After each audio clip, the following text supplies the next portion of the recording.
Hello guys, welcome to focus with us. और मैं हूं पंकज। यूपीएससी करंट अफेयर की सीरीज़ में हमने कई सारे लेक्चर्स देखे हैं और आज है हमारी 3 जून। तो 3 जून की करंट अफेयर के इम्पोर्टेंस वीडियोस में हम आपसे बात करने वाले हैं। जो हमारे पढ़ाने का तरीका है उसमें हम पहले देखेंगे इम्पोर्टेंट 3 पॉइंट। तो इम्पोर्टेंट 3 पॉइंट यहाँ पे जैसे आपको नज़र आ रहे हैं वाइट कलर से, G7 समूह और भारत चीन द्वारा थाड़ का विरोध, स्पेस एक्स का अंतरिक्ष कैप्सूल। तो इन तीनों की ब्रीफ इंफॉर्मेशन होगी और उससे पहले कुछ हम क्वेश्चंस करेंगे। अगर उन क्वेश्चन का आंसर आपको पता होगा तो आप हमें कमेंट बॉक्स में उसके आंसर दें। नेक्स्ट टाइम आपका नाम यहाँ पे लिया जाएगा। और फिर हम यहाँ पे 4 पॉइंट्स आपको नज़र आ रहे हैं येलो कलर से, ये इसमें आपके वन लाइनर क्वेश्चंस होंगे। वन लाइनर क्वेश्चंस होंगे जिसके अंदर आपके जो वन लाइनर क्वेश्चंस जो बनते हैं प्रीलिम्स में या अदर एग्जाम्स में, अदर वनडे एग्जाम्स में जो बनते हैं, उसमें आपके सबसे इंपॉर्टेंट क्वेश्चन यहीं से आते हैं।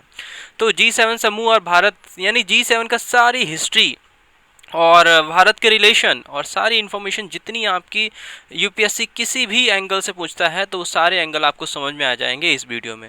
तो आई होप आप क्या करेंगे, सबसे पहले हमारे चैनल को सब्सक्राइब कर दीजिए, उसके बाद ऑल पे क्लिक कर दीजिएगा, नोटिफिकेशन का बेल आएगा उस पर।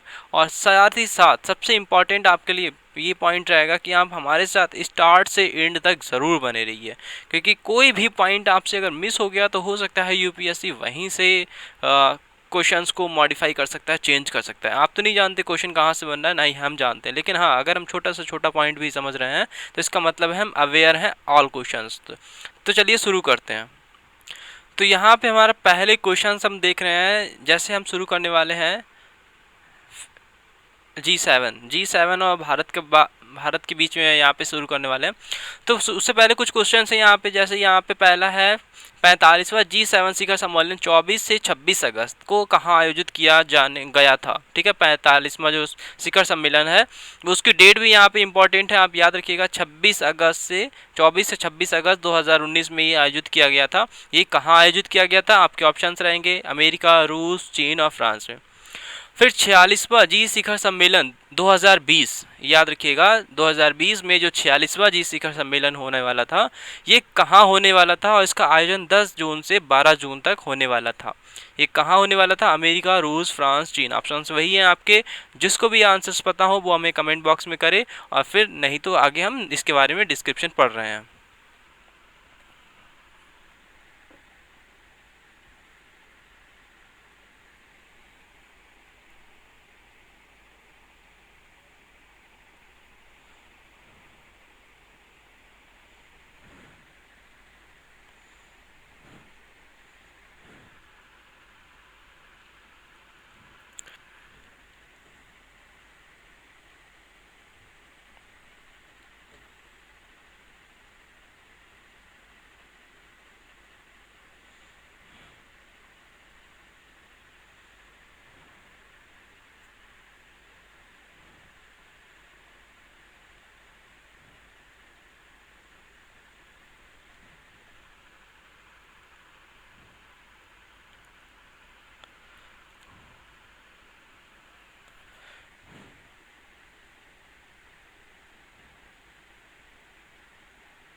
अब देखिए थर्ड क्यों इम्पोर्टेंट है इतना, क्यों चीन इसका ज़्यादा से ज़्यादा विरोध करना चाहता है, रोकना चाहता है इसको।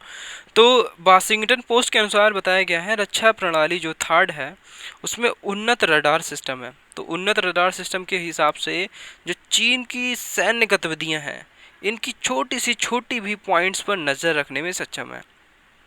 इससे क्या होगा, अमेरिका जापान, जो अमेरिका क्या कर रहा है, जापान और दक्षिण कोरिया में अपने कई सैन्य ठिकानों के माध्यम से पूर्वी एशिया क्षेत्र में मौजूद है, इस जिसको लेकर चीन बहुत चिंतित है।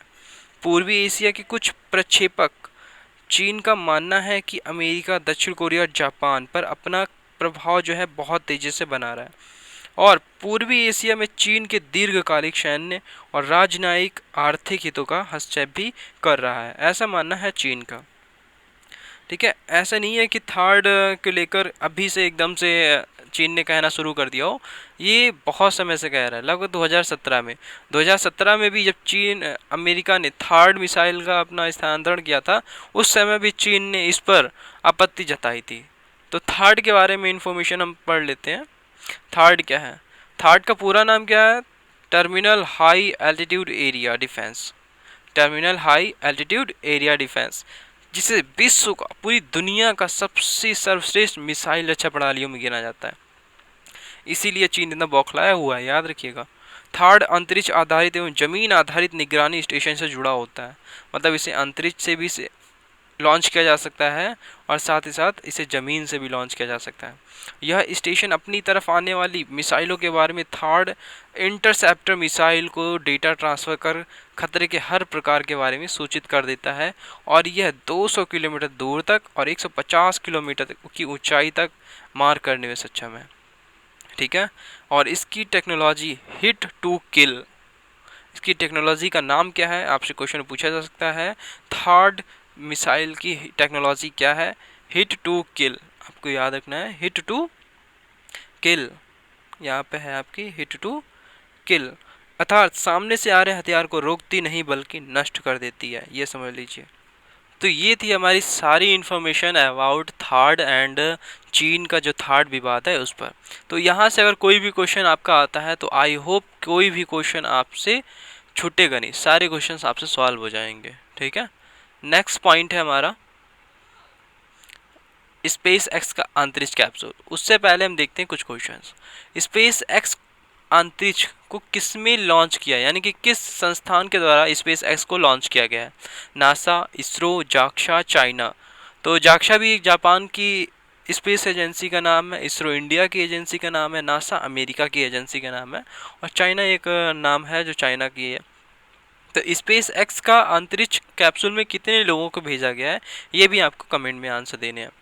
1 1 लोगों को, 5 लोगों को, 9 लोगों को, 2 लोगों को, जितने भी आपको आंसर्स पता हो वो आप पहले कमेंट में दें, उसके बाद अपने पॉइंट्स देखें या टॉपिक देखें।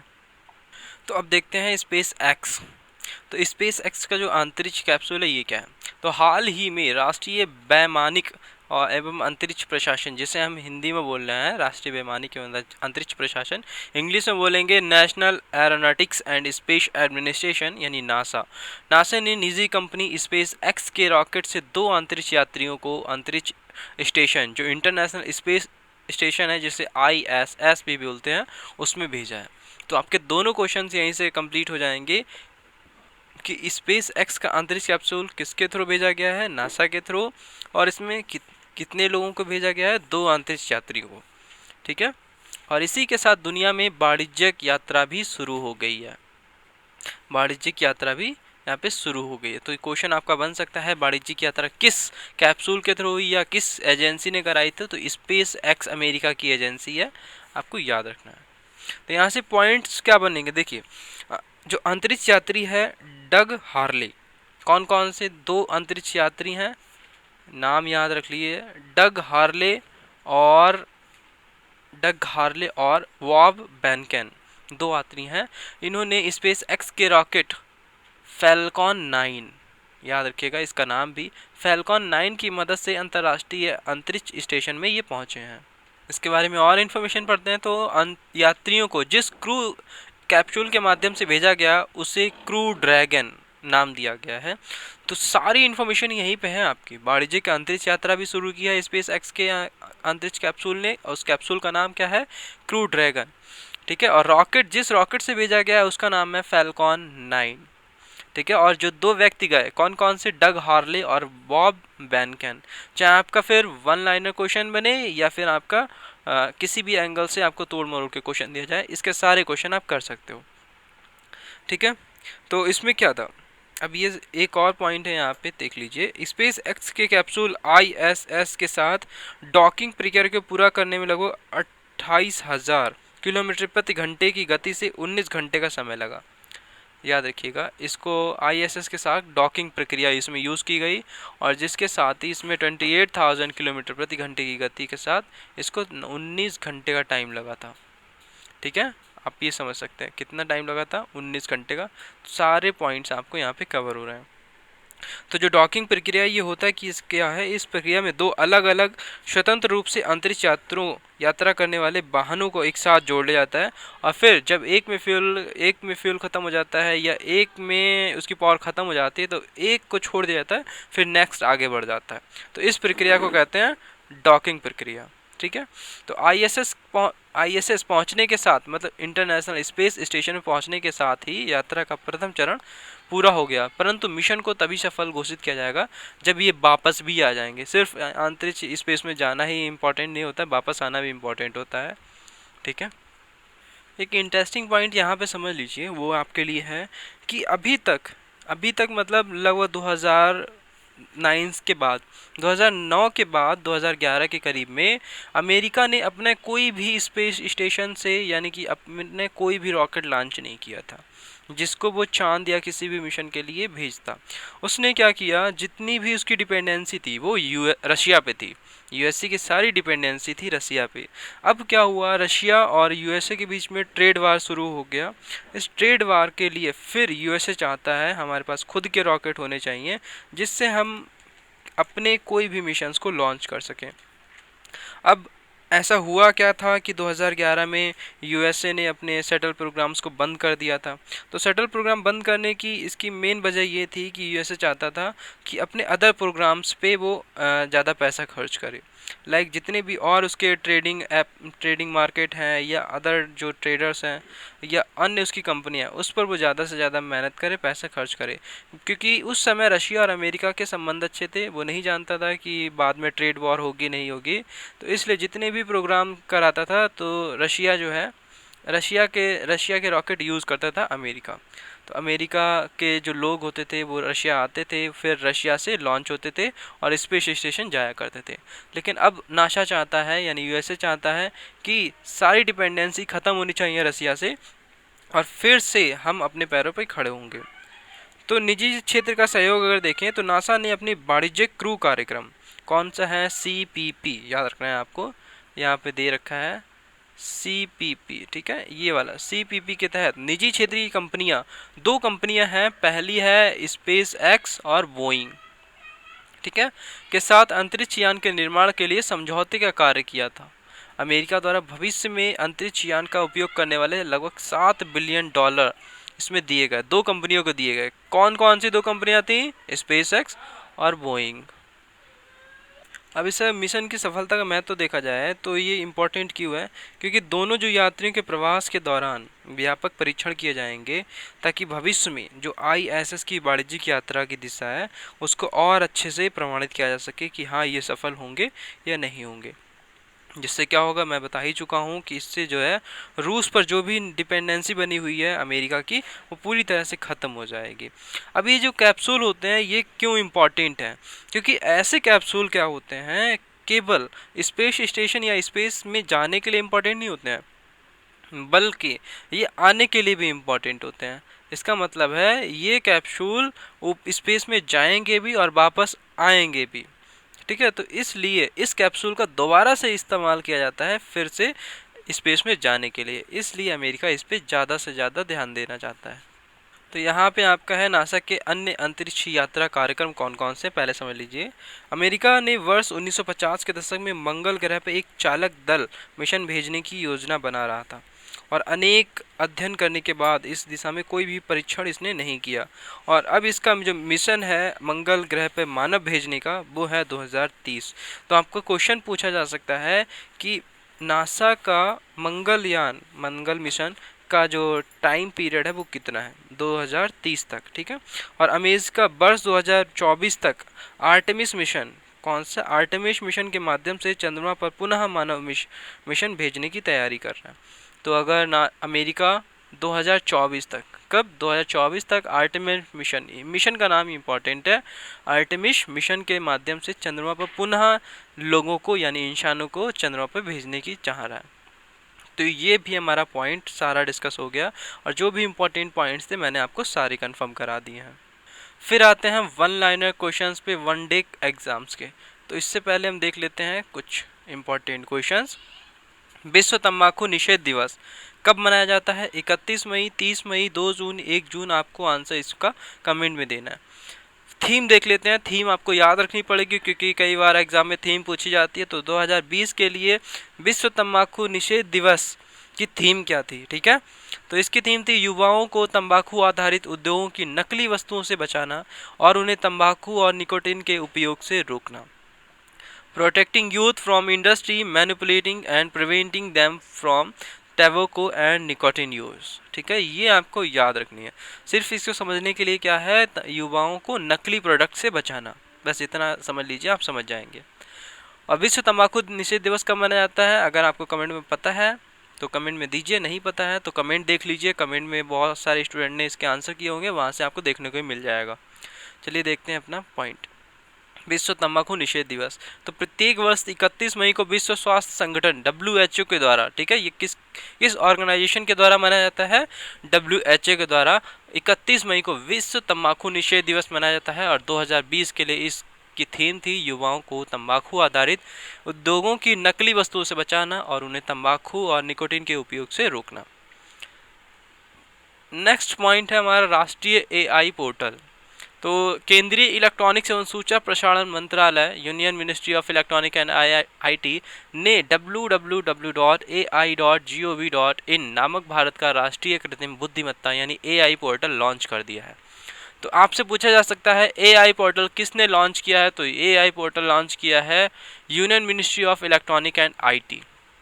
ठीक है, तो यही आपका सबसे पहला इंपॉर्टेंट क्वेश्चन बनेगा। दूसरा इसमें बनेगा आपका, ये किस कंपनी के द्वारा इस पोर्टल को लॉन्च किया गया है? तो याद रखना है आपको, ये कंपनी है नेस्कॉम। कौन सी कंपनी है? नेस्कॉम से मिलकर इस पोर्टल को लॉन्च करेंगे। ठीक है, चलाया भी जाएगा और लॉन्च भी नेस्कॉम से मिलकर ही किया है। नेस्कॉम क्या है? नेस्कॉम की फुल फॉर्म समझ लीजिए, national association of software and service companies. क्या फुल फॉर्म है? National association of software and service companies. तो ये भारत के सूचना प्रौद्योगिकी BPO का एक व्यापारिक संघ है। ठीक है, इसकी स्थापना 1988 में हुई थी। ये नेस्कॉम के बारे में इंफॉर्मेशन है। तो यहाँ से 2-3 क्वेश्चन बनते हैं, आप यहाँ पे सारे क्वेश्चन समझ लीजिए। फिर नेक्स्ट क्वेश्चन पे हम बढ़ते हैं। तो नेक्स्ट क्वेश्चन हमारा है, यहाँ पे रुक जाइए 1 मिनट। ठीक है, तो नेक्स्ट क्वेश्चन है हमारा flying bullet. Number 18 flying bullet ये क्या है? तो आपको बताना है ये किस सेना का हथियार है? Indian navy, Indian army, Indian air force या CDS कंबाइंड डिफेंस सर्विस। तो ये किस यानी सेना का हथियार है? अगर आपको इसका आंसर पता है तो कमेंट कीजिए, नहीं पता है फिर भी कमेंट बॉक्स में जाइए, वहाँ पे स्टूडेंट्स इसके आंसर्स लिख रखे हैं। चलिए देखते हैं नंबर 18 फ्लाइंग बुलेट्स क्या है। तो नंबर 18 फ्लाइंग बुलेट्स भारतीय वायुसेना, याद रखिएगा किसका है? भारतीय वायुसेना कोयम्बटूर के निकट सुलूर बेस पर लाइट कॉम्बैक्ट एयरक्राफ्ट, इसका नाम याद रखना है आपको, लाइट कॉम्बैक्ट एयरक्राफ्ट। क्या नाम है? लाइट कॉम्बैक्ट एयरक्राफ्ट के बेड़े, यानी बेड़ा मतलब एक ग्रुप बोल सकते हो, जिसमें LCA तेजस, क्या नाम है उसका? तेजस जैसे लड़ाकू विमान शामिल हैं, के साथ अपने स्क्वाड्रन को संचालित करने के तैयार है, जिसमें नंबर 18 फ्लाइंग बुलेट्स, ठीक है, जिसे क्या कहा जाता है? नंबर 18 फ्लाइंग बुलेट्स कहा जाता है। अब इसमें क्या हुआ, इसी वायुसेना एयर चीफ मार्शल द्वारा लॉन्च किया गया है। और इसका जो स्क्वाड्रन का आदर्श वाक्य क्या है? वो है आपका तीव्र और निर्भय। आपको इसका स्लोगन भी याद रखना है, इसे आदर्श वाक्य या स्लोगन भी बोल सकते हैं। तो इस स्क्वाड्रन का आदर्श वाक्य क्या है ये भी आपके क्वेश्चन में पूछा जाएगा, कंफर्म है ये। तो इसलिए आपको इम्पोर्टेंट मार्क लगा के इसको याद कर लेना है। इसका आदर्श वाक्य है तीव्र और निर्भय, ठीक है। तो ये सारे पॉइंट्स आपका याद रखना है। तो आई होप ये वीडियो आपके बहुत काम आएगा। सारी इन्फॉर्मेशन इंपॉर्टेंट है, इसलिए अगर कोई कमेंट में क्यूरी हो तो कमेंट जरूर कीजिए, वरना आप कमेंट भी देखिए, क्योंकि क्यूरीज से आप दूसरों से अच्छे से बेटर से समझ सकते हैं।